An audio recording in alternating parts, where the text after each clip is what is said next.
سورہ احزاب آیت 28 سے 34 تک۔ اعوذ باللہ من الشیطان الرجیم، بسم اللہ الرحمن الرحیم۔ یا ایہا النبی قل لأزواجک ان کنتن تردن الحیاة الدنیا وزینتها فتعالین امتعکن واسرحکن سراحا جمیلا وَإِن كُنتُنَّ تُرِدْنَ اللَّهَ وَرَسُولَهُ وَالدَّارَ الْآخِرَةَ فَإِنَّ اللَّهَ أَعَدَّ لِلْمُحْسِنَاتِ مِنكُنَّ أَجْرًا عَظِيمًا يَا نِسَاءَ النَّبِيِّ مَن يَأْتِ مِنكُنَّ بِفَاحِشَةٍ مُبَيِّنَةٍ يُضَاعَفْ لَهَا الْعَذَابُ ضِعْفَيْنِ وَكَانَ ذَلِكَ عَلَى اللَّهِ يَسِيرًا ومن يقنت منكن لله ورسوله وتعمل صالحا نؤتها أجرها مرتين وأعتدنا لها رزقا كريما يا نساء النبي لستن كأحد من النساء إن اتقيتن فلا تخضعن بالقول فيطمع الذي في قلبه مرض وقلن قولا معروفا وقرن في بيوتكن ولا تبرجن تبرج الجاهلية الأولى وأقمنا الصلاة وآتينا الزكاة وأطعنا الله ورسوله إنما يريد الله ليذهب عنكم الرجس أهل البيت ويطهركم تطهيرا وَاذْكُرْنَ مَا يُتْلَى فِي بُيُوتِكُنَّ مِنْ آيَاتِ اللَّهِ وَالْحِكْمَةِ إِنَّ اللَّهَ كَانَ لَطِيفًا خَبِيرًا۔ اے نبی محمد صلی اللہ علیہ وسلم، اے نبی فرما دیجئے اپنی عورتوں کو، بہت ہی غور سے سننے والی آیتیں ہیں یہ، کون کس سے بات کر رہا ہے، کیا بات کر رہا ہے۔ اے نبی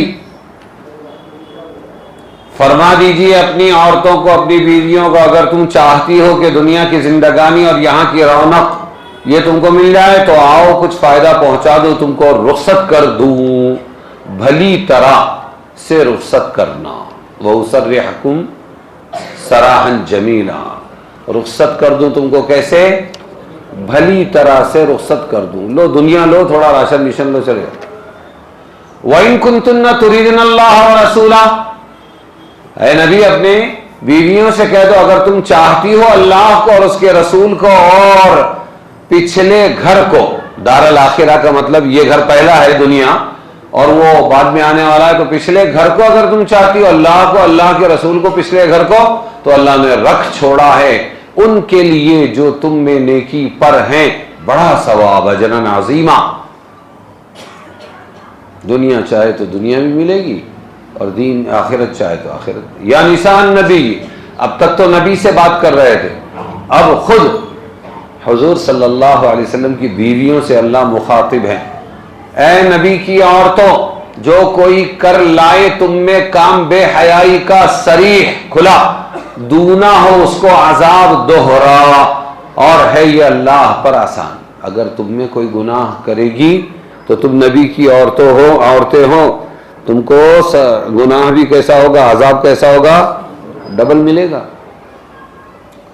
ہاں، وَمَن يَقْنُتْ، یہاں سے 22واں پارہ شروع ہے۔ اور جو کوئی تم میں اطاعت کرے اللہ کی اور اس کے رسول کی اور اچھے اعمال کرے تو، اے نبی کی بیویوں ایسا اگر کرو گی دیوے ہم اس کو اس کا ثواب 2 بار، ڈبل ثواب بھی ملے گا، اور رکھی ہے ہم نے اس کے واسطے روزی عزت کی، تو ڈبل عذاب بھی ہے اور ڈبل ثواب بھی ہے۔ پھر فرمایا یا نساء النبی، اے نبی کی عورتوں، لستن کاحد من النساء، تم نہیں ہو جیسے ہر کوئی عورتیں، ان اتقیتن، اگر تم ڈر رکھو تو تم دب کر بات نہ کرو، فلا تخضعن بالقول، تو تم دب کر بات نہ کرو، فیطمع الذی فی قلبہ مرض، پھر لالچ کرے کوئی جس کے دل میں روگ ہے، بیماری ہے، اور کہو بات معقول، نرمی مت لاؤ اپنی بات میں، اجنبیوں کے ساتھ بات کرنے میں نرمی کے ساتھ بات نہ کرو، بلکہ سیدھا سادہ روکھے انداز میں بات کرو۔ اور اے نبی کی بیویوں، قرن فی بیوتکن، قرار پکڑو اپنے گھروں میں، اور دکھلاتی نہ پھرو جیسا کہ دکھلانا دستور تھا پہلے جہالت کے وقت میں، اور قائم رکھو نماز، اور دیتی رہو زکوٰۃ، اور اطاعت میں رہو اللہ کی اور اس کے رسول کی۔ اللہ یہی چاہتا ہے کہ دور کرے تم سے گندی باتیں اے نبی کے گھر والوں، اور ستھرائی دے، پاکی دے تم کو ایک ستھرائی سے۔ اس میں کیا فرمایا کہ گھر میں چمٹی رہو، گھر میں رہو، باہر پھرو مت۔ نبی کی عورتوں جیسے اسلام سے پہلے کے زمانے میں کھلم کھلا پھرا کرتی تھی، ویسے نہ پھرو، نماز پڑھو، زکوٰۃ دو، اللہ رسول کی اطاعت کرو۔ یہ سب قاعدے قانون کس لیے ہے؟ اللہ چاہتا ہے تم سے گندی باتیں دور کر دے اور تمہیں پاک کر دے۔ اور کیا کرو؟ اور یاد کرو جو پڑھی جاتی ہیں تمہارے گھروں میں اللہ کی باتیں اور عقل مندی کی باتیں، اور یاد کرو جو پڑھی جاتی ہے تمہارے گھروں میں اللہ کی باتیں اور عقل مندی کی باتیں، وذکرنا، تو ان باتوں کو یاد رکھو، بے شک اللہ تعالی بھید جاننے والا خبردار ہے۔ اس سورت کے مقاصد میں سے اہم مقصد رسول اللہ صلی اللہ علیہ وسلم کو تکلیف دینا اور ہر ایسی چیز سے بچنے کی تاکید ہے جس سے آپ صلی اللہ علیہ وسلم کو تکلیف پہنچے، نیز آپ صلی اللہ علیہ وسلم کی اطاعت اور رضا جوئی کے مؤکد احکام، یعنی جس سے آپ راضی ہو، وہ احکام بھی بتلائیں۔ غزوہ احزاب کا تفصیلی واقعہ اوپر گزرا، اس میں کفار منافقین کی طرف سے جو رسول صلی اللہ علیہ وسلم کو تکلیفیں پہنچی ان کا ذکر، اور اس کے ساتھ انجام کار تکلیف دینے والے کافر اور منافقین کا ذلیل و خوار ہونا، اور رسول صلی اللہ علیہ وسلم کا ہر موقع پر کامیاب ہونا ذکر کیا گیا، اور اس کے ساتھ ہی مومنین مخلصین جنہوں نے رسول اللہ صلی اللہ علیہ وسلم کے حکم اشارے پر اپنا سب کچھ قربان کر دیا، ان کی تعریف بھی آئی، درجات آخرت کا بھی بیان ہوا۔ اب یہ جو آیتیں ہیں، ان آیات میں خاص ازواج مطہرات کو تعلیم ہے۔ حضور کی بیویوں کو کیا ہے؟ ان کو تعلیم ہے، حضور کی بیویوں کو تعلیم ہے اس میں کہ وہ خصوصاً اس کا اہتمام کریں کہ حضور صلی اللہ علیہ وسلم کو ان کے کسی قول و فعل سے تکلیف نہ پہنچے، اور یہ جب ہی ہو سکتا ہے کہ وہ اللہ تعالیٰ اس کے رسول کی مکمل اطاعت میں لگ جائیں۔ اس سلسلے کے چند احکام ازواج مطہرات کو خطاب کر کے بتلائے گئے ہیں۔ شروع آیت میں جو ازواج مطہرات کو طلاق لینے کا اختیار دینا مذکور ہے، یا تو دنیا لے لو اور یا پھر کہ اللہ رسول آخرت لے لو، اس کا ایک یا چند واقعات، اس کے ایک یا چند واقعات ہیں جو ازواج مطہرات کی طرف سے پیش آئے، جو رسول صلی اللہ علیہ وسلم کے منشے کے خلاف تھے، جس سے بلا قصد و ارادہ رسول کو تکلیف پہنچی۔ ان واقعات میں سے ایک واقعہ اب سنو کہ یہ کیوں کہا اللہ کے رسول نے کہ چاہو تو کچھ دنیا لے لو اور ہم کو چھوڑ دو، اللہ کو، اللہ کے رسول کو چھوڑ دو، طلاق ولاق لے لو، آخرت چھوڑ دو، یا چاہو تو صبر کرو، دنیا میں مطالبہ پورا نہیں ہوگا، اس کے بدلے میں اللہ ملے گا، رسول ملے گا، آخرت ملے گا۔ وہ واقعہ کیا؟ جابر رضی اللہ عنہ کی روایت ہے، ازواج مطہرات نے جمع ہو کر رسول اللہ صلی اللہ علیہ وسلم کے اس کا مطالبہ کیا کہ ان کا نان نفقہ بڑھایا جائے، راشن کیا بڑھایا جائے؟ کیا بڑھایا جائے؟ راشن بڑھایا جائے۔ یہ بھی سن لو پہلے، حضرت فاطمہ، حضرت عائشہ رضی اللہ عنہ فرماتی حضور نے زندگی میں کبھی 2 وقت پیٹ بھر کے کھانا نہیں کھایا، اور ایک وقت بھی کھایا تو پیٹ بھر کے نہیں تھا، وہ تو ہم کھاتے ہیں بے حساب، پھر چورن ڈھکیلنے کے واسطے اچار پپڑ تھپڑ مار کے اندر جا جا جا، اب واپس باہر نہیں آتا ہے تو چورن کھا رہے ہیں، ہوا بان ہرڈے کھا رہے ہیں، سمجھ میں آیا؟ ہاں، وہاں ایسا نہیں تھا، وہاں یہ کہ پیٹ کے 3 حصے ہیں، 2 حصے کھانا کھاؤ، ایک حصہ ہوا کے لیے چھوڑ دو۔ ہمارے یہاں تو ایسا ہے کہ بس بے حساب کھاؤ، آگے کا کوئی حساب ہی نہیں۔ ایک حکیم کو بھیجا کسی نے مہربانی کر کے، جب دین کے کام چلتے ہیں تو مسجدوں میں، تبلیغ میں، جگہ جگہ لوگ اپنی سہولت پہنچانے والے بھیجتے ہیں، تو حکیم بھیج دیا، مدینہ میں آیا، سوچا کہ ابھی یہ آئے گا وہ آئے گا، یہ دکھ رہا وہ دکھ رہا، کوئی نہیں آیا، اچھا چلتے ہیں واپس۔ تو پوچھا ایک بات تو بتاؤ تمہارے یہاں بیمار کیوں نہیں پڑتے؟ تو صحابہ نے عرض کیا ہمارے نبی کی ایک تعلیم ہے جب تک تیز بھوک نہ لگے تب تک کھانے پر ہاتھ مت ڈالو، اور جب ابھی بھوک باقی ہے ہاتھ روک لو۔ جب تک بھوک نہ لگے کھانے پر ہاتھ مت ڈالو، اور جب بھوک تمہاری باقی ہے تبھی رک جاؤ، آخر تک کے مت کھاؤ۔ یہ ہمارے نبی کی تعلیم ہے۔ اس پہ کہنے لگے پھر کوئی بیماری نہیں ہو سکتا، یہ 100 بیماریوں کا علاج ہے، اس کی مشق ہونی چاہیے۔ سمجھ میں آیا؟ ذرا تھمس اپ لاؤ، کیوں؟ بولے کھانا پچانے کا ہے۔ کوکا کولا لاؤ، کیوں؟ کھانا پچانے کا۔ لیکن ہم کون سی نسل کے ہیں؟ سیدھا بیٹھو ٹائٹ ایک دم مردوں کی طرح۔ ہم کون سی نسل کے ہیں کہ ایک بہت کھاؤ کھداڑ تھا، انتظار میں رہتا تھا کہ آئے گی دعوت تو بٹھائیں گے۔ چنانچہ اس نے بہت کھایا، کھاتے کھاتے وہ وہاں پر بے ہوش ہو کے گر گیا، اتنا کھایا۔ کوئی بات نہیں، ڈاکٹر کو بلاؤ۔ ڈاکٹر نے کیا، اس کے بعد کوئی بات نہیں ہے، پانی لاؤ، پانی لو بھائی، یہ 2 ٹیبلٹ ہے، یہ لے لو پانی کے ساتھ میں، ابھی ٹھیک ہو جاؤ گے۔ اس نے بولا ڈاکٹر صاحب اگر اتنی جگہ ہوتی تو اور 2 نوالے نہیں کھاتا کیا؟ ہم ان میں سے ہیں، ہاں بے حساب کھاتے ہیں تو بیماریوں کو جنم دیتے ہیں، پھر دوا بھی کھاتے ہیں۔ تو یہ تعلیم تھی، اس لیے بیمار نہیں پڑتے تھے۔ اب اللہ کے رسول کے بارے میں یہ حضرت عائشہ کا فرمانا کہ آپ نے زندگی میں کبھی 2 وقت پیٹ بھر کے کھانا نہیں کھایا، تو کیا 1 وقت پیٹ بھر کے کھایا؟ نہیں، وہ بھی نہیں کھایا، بھوکے ہی رہتے تھے۔ اور کتنے بھوکے رہتے تھے؟ گھر میں کچھ کھانے کو ہے، یہ عام سٹائل تھا حضور کا، گھر میں کچھ کھانے کو ہے کہ اللہ کے رسول نہیں، ٹھیک ہے آج میرا روزہ ہے، روزی نہیں ہے تو روزہ ہے۔ پھر حضرت عائشہ رضی اللہ عنہ فرماتی ہے رائن الہلال ثم الہلال ثم الہلال، ہم نے 3 چاند دیکھے۔ 3 چاند کے بیچ میں کتنے مہینے گزرے؟ 2 مہینے، 2 مہینے حضور کے گھر کا چولہا نہیں جلتا تھا۔ تو اماں جان کیا کھاتی تھی؟ تم لوگ کیا کھاتے تھے؟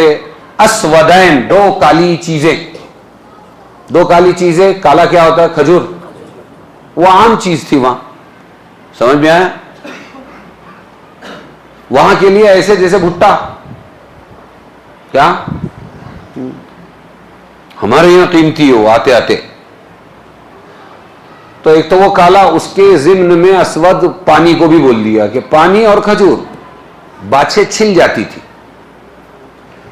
اور پاخانہ کے اونٹ کی مینگنیوں کی طرح ہوتا تھا۔ یہ زمانہ تھا، ایسا تھا۔ ایک دن دوپہر کو نکلے، ابو بکر نکلے، عمر نکلے، حضرت حضور صلی اللہ علیہ وسلم نکلے، تیز دوپہر میں اللہ کے رسول کس نے نکالا؟ بھوک بھوک بھوک۔ چلو ابو ایوب انصاری رضی اللہ عنہ کے باغ میں گئے، بیوی نے استقبال کیا، آئیے تشریف رکھیے، کچی پکی کھجوریں لا کے رکھ دی، پانی رکھ دیا، ابھی آتے ہوں گے۔ وہ آئے، اللہ کے رسول آج میرے گھر پر فوراً ایک بکری کا بچہ ذبح کیا، انہوں نے روٹی بنائی اور لا کے دیا، تو آپ نے ایک روٹی پر ایک گوشت کا ٹکڑا رکھ کے کہا فاطمہ کو دے کر آؤ، 3 دن سے اس نے بھی کچھ نہیں کھایا ہے۔ سمجھے؟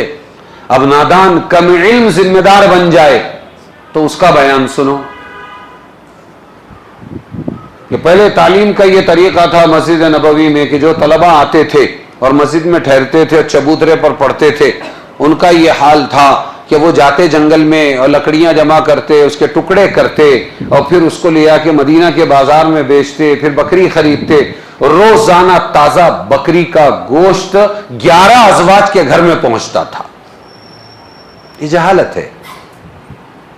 اس لیے حضرت عمر فرماتے تھے تعلموا قبل ان تسودوا، ارے سردار بننے سے پہلے علم سیکھ لو، میں جس کے بارے میں بول رہا ہوں تم تو سوچ بھی نہیں سکتے۔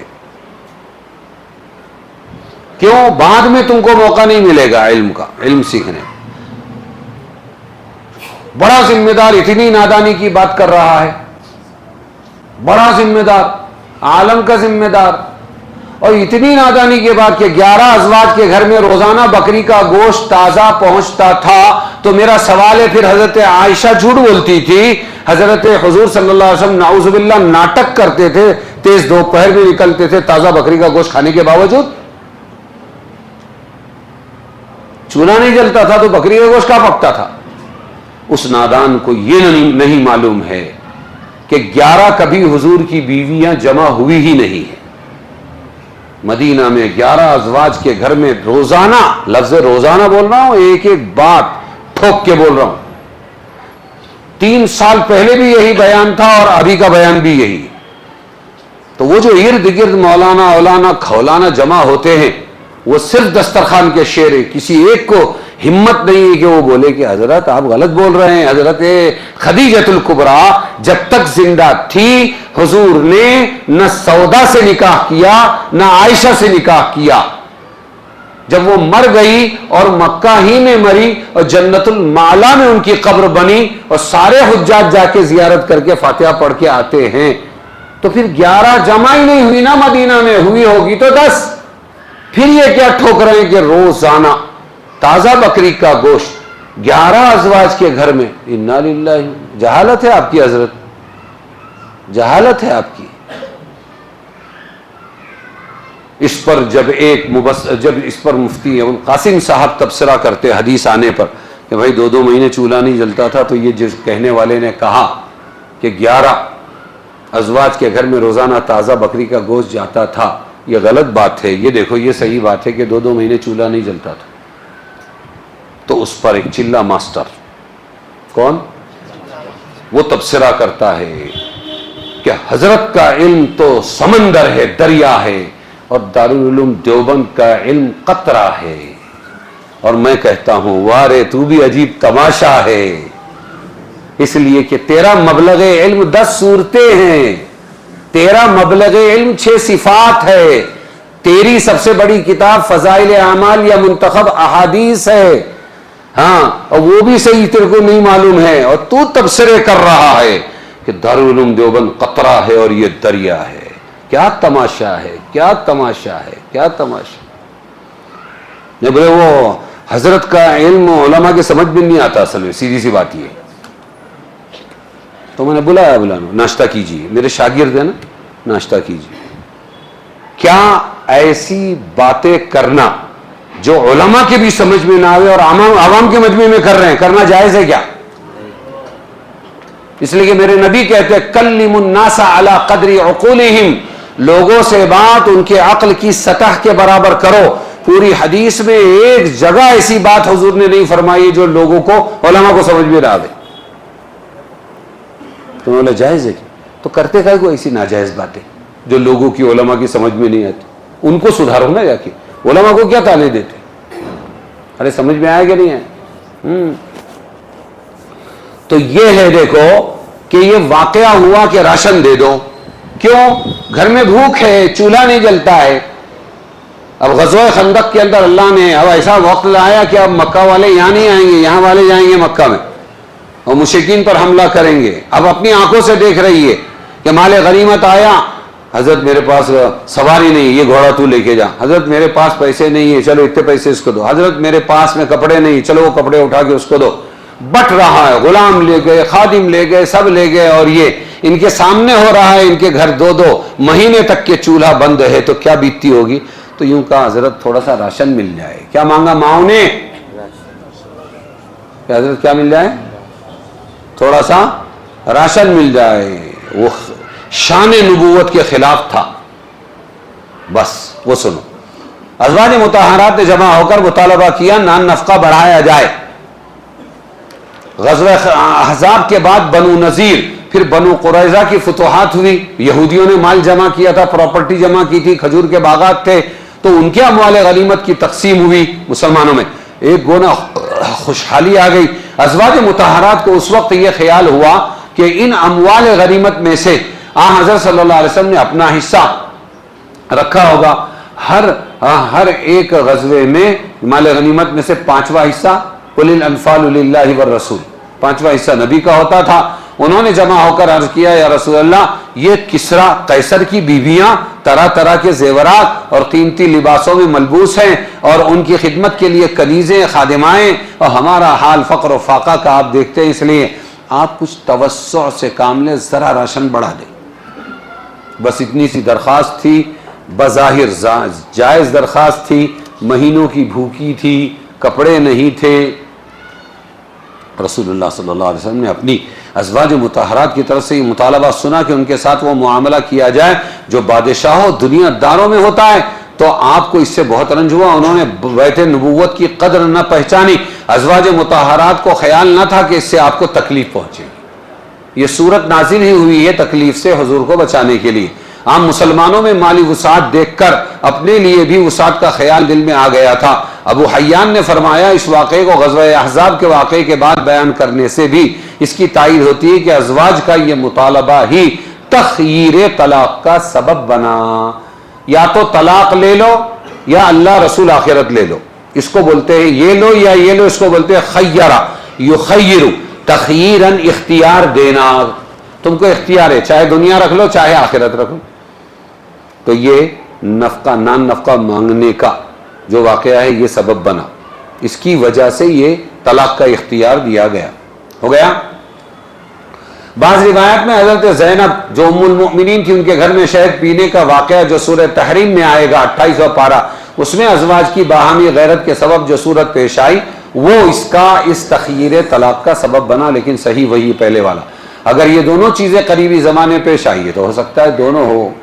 اس آیت نے سب ازواج مطہرات کو اختیار دے دیا وہ نبی کی موجودہ حالت میں معاشی عسرت تنگی کے ساتھ آپ کی زوجیت میں رہنا قبول کریں یا پھر طلاق لے کر آزاد ہو جائے۔ سمجھ میں آیا؟ پہلی صورت میں ان کو عام عورتوں کی نسبت سے بہت زیادہ اجر عظیم اور آخرت کے خاص درجات عالیہ عطا ہوں گے۔ آگے آیا نا، تم کو ڈبل ڈبل ملے گا اگر تم اللہ رسول پر جمی رہی تو آخرت کے لیے۔ اور دوسری صورت یعنی طلاق لینے میں بھی ان کو دنیا کے لوگوں کی طرح کسی تلخی تکلیف کی نوبت نہیں آئے گی، بلکہ سنت کے مطابق کپڑوں کا جوڑا وغیرہ دے کر عزت کے ساتھ ان کو رخصت کر دیا جائے گا۔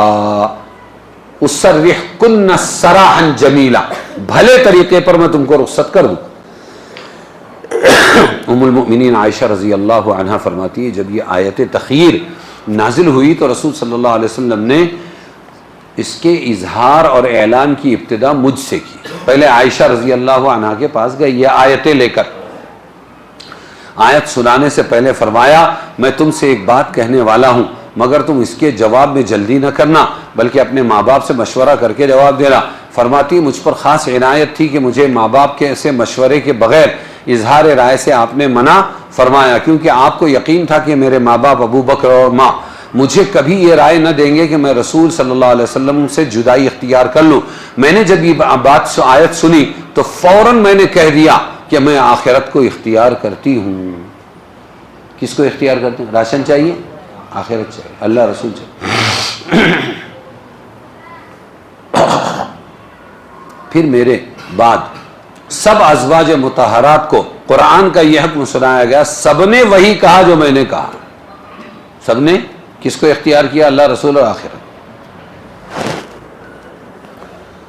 اختیار طلاق کی دو صورتیں ہوتی ہے، ایک یہ کہ طلاق کا اختیار عورت کے سپرد کر دیا جائے، بھائی تیرے کو اگر طلاق لینا نہیں میرے سے، میں نے اختیار دے دیا۔ فائرنگ کا اختیار کس کے پاس ہے؟ مرد کے پاس ہے۔ کس کے پاس ہے؟ طلاق کی فائرنگ کون کرے گا؟ مرد۔ وہ فائرنگ کا اختیار وہ اس کو دے دیتا ہے، اس کو کہتے ہیں تخییر طلاق، کہ وہ عورت کو اختیار دے دے کہ تو چاہے تو طلاق لے کے مجھ سے الگ ہو جا، اگر وہ چاہے تو خود اپنے نفس کو طلاق دے کر میں نے اپنے آپ کو طلاق دے دی، سمجھ میں آئے، ایسا بول کے وہ الگ ہو جائے گی۔ دوسری کہ طلاق شوہر ہی کے ہاتھ میں ہے، اگر عورت چاہے تو وہ طلاق دے دے، اس کو بولتے ہیں خلا۔ کیا بولتے ہیں؟ خلا۔ ڈیمانڈ آف طلاق فرام وومن یا وائف۔ طلاق مرد دیتا ہے، اپنی مرضی سے دیتا ہے، خود اس کو چلاتا ہے تو طلاق پڑتی ہے۔ اور خلا یہ ہے کہ یہ نہیں دینا چاہتا لیکن وہ ڈیمانڈ کرتی ہے نہیں نہیں مجھے نہیں رہنا، مجھے طلاق دے دو۔ اب دے گا شوہر ہی لیکن پہلے ڈیمانڈ آیا عورت کا، ڈیمانڈ آف طلاق فرام وومن یا فرام وائف، اس نے مانگا بول کے دیا، اس کو بولتے ہیں خلا. کیا بولتے ہیں؟ خلا. اور خلا کو خلا کیوں بولتے ہیں؟ رستہ کھلا ہے نا، جاؤ. اور پہلی صورت کیا بتائی کہ یہ سیدھا پورا پسارا اٹھا کے طلاق کا اس کو دیتا، یہ آج سے تیرے اختیار میں، تو چاہے جب اپنے آپ کو طلاق دے دینا اور چلی جانا، میری فائرنگ کا انتظار بھی مت کرنا. بہت باریکی کے ساتھ بتا رہا ہوں، عام مفتیوں کو بھی یہ بات معلوم نہیں ہوتی، اتنا کلیئر جو ہے ان کو نہیں بتایا جاتا.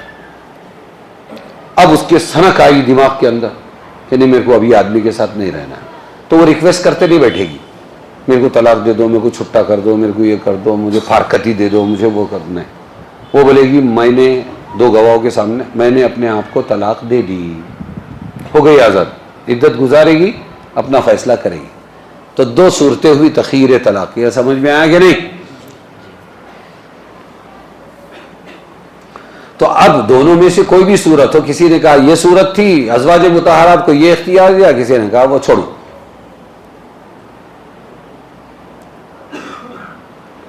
اور یہاں کہاں مستحب مسئلہ یہی ہے کہ گاڑی چلا کے دیکھے، لیکن جب میاں بیوی کی جمنے نہ لگے تو بہت، تیرے کو نہ چھوڑوں گا نہ نبھاؤں گا، تیرے کو تو میں ایڑیا رگڑاؤں گا.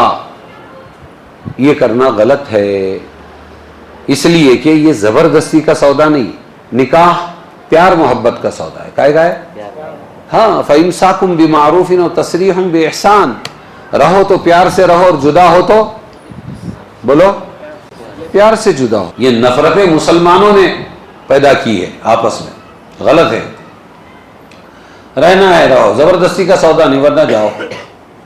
تو مستحب یہی ہے کہ اس کو طلاق کا اختیار ہے، بابا کوئی زبردستی نہیں، جب چاہے تو چلی جائے، طلاق دے. ازواج مطہرات کی ایک خصوصیت اور اس کی وجہ سے ان پر کڑی پابندی. اب یہ آیتیں نازل ہوئے، اے نبی کی عورتوں، تم میں سے جو کوئی کھلم کھلا گناہ کرے گا ڈبل عذاب ملے گا. اور یہ اللہ پر آسان ہے، نبی کی بیوی ہو یہ نہیں دیکھتا. اور جو کوئی قناعت کرے اللہ پر، رسول پر، اور اچھے عمل کرے تو اس کو ڈبل اجر ملے گا. تو یہ انعام ہے ان کو کہ انہوں نے اللہ رسول کو اختیار کیا، تو اب ہر عمل پر ان کو ڈبل اجر مل رہا. لوگوں کو 1 نماز کا ثواب ملتا تھا تو ان کو 2 ظہر کی نماز کا ثواب، 2 عصر کی نماز کا ثواب. ان کو 1 رمضان کا ثواب تو ان کو 2 رمضان کا ثواب. ارے سمجھے گے نہیں؟ سب ڈبل کر دیا. ازواج مطہرات پر اللہ کے انعامات بڑے ہیں. ان کو اللہ تعالیٰ نے اپنے رسول کی زوجیت کے لیے منتخب فرمایا. ان کے گھروں میں وحی الہی نازل ہوتی رہی تو ان کی کوئی ادنا غلطی کوتاہی بھی بڑی ہوگی. اگر دوسروں سے رسول کو تکلیف پہنچے تو ان سے کہیں زیادہ اشد ہوگا. ان سے کوئی بات ایذا تکلیف کی سرزد ہو یہ زیادہ ہوگا. اس لیے بتایا کہ دیکھنا احتیاط سے زندگی گزارنا. ازواج مطہرات کی یہ خصوصیت کہ ان کے عمل کا دوہرا ثواب ملے عام امت کے اعتبار سے ہے. اس سے یہ لازم نہیں آتا امت میں کسی فرد یا جماعت کو کسی خصوصیت سے ایسا انعام نہ بخشا جائے اس کو دوہرا ثواب ملے. چنانچہ اہل کتاب میں سے جو لوگ مسلمان ہو گئے، یہودی تھے مسلمان ہوئے، عیسائی تھے مسلمان ہوئے، اولئک یؤتون اجرہم مرتین، ان کے بارے میں بھی کہا گیا کہ اس اسلام کا اپنے نبی کو مانتے تھے، اس اسلام کا بھی ثواب ان کو، اور یہ محمدی اسلام قبول کرنے کا بھی ثواب. ایسے ہی وہ آدمی جس کے پاس باندھی تھی، کوئی رکاوٹ نہیں تھی، آدھی بیوی کے حساب سے وہ اس سے ملاقات بھی کرتا تھا، صحبت بھی کرتا تھا، لیکن اس کے دل میں رحم آیا کہ آزادی اس کا حق ہے، اس نے آزاد کیا. اس کو پہلے تعلیم دی، ادب سکھایا، انسان بنایا، اور پھر اس کے بعد آزاد کر کے اس کو بیوی بنا لیا، پورا حق دے دیا. اس کو ڈبل اجر. کتنا اجر ہے؟ اور تیسرا یاد ہے کسی کو؟ یہ 2 ہوئے. ہاں، ایک تو کتابی اگر کوئی اور وہ مسلمان بنے تو اس کو ڈبل اجر، ایک اس کو ڈبل اجر. اور کس کو ہے میرے کو یاد نہیں آ رہا اس لیے پوچھ رہا ہوں. چلیے، قیصر روم کے نامے میں جو حضور نے خط لکھا تھا فرمایا تھا تو اسلام قبول کر لے تو یہ نیچے والوں کا ثواب بھی اللہ تعالیٰ تجھے ڈبل دے گا.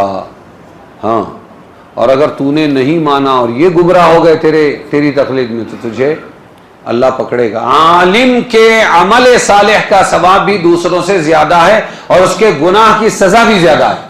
جس سبب سے اللہ تعالیٰ نے ازواج مطہرات کے عمل صالح کا ثواب 2 گنا اور ان کے گناہ کا عذاب بھی 2 گنا قرار دیا ہے کہ وہ علوم نبوت اور وحی الہی کی خاص مورد ہے کہ ان کے سامنے قرآن نازل ہو رہا ہے۔ یہی سبب علماء دین میں بھی موجود ہے، اس لیے جو عالم اپنے علم پر عامل بھی ہے، اس کو بھی اس کے عمل کا ثواب دوسروں سے ڈبل ملے گا، اور اگر کوئی گناہ کرے گا تو عذاب بھی ڈبل ہوگا۔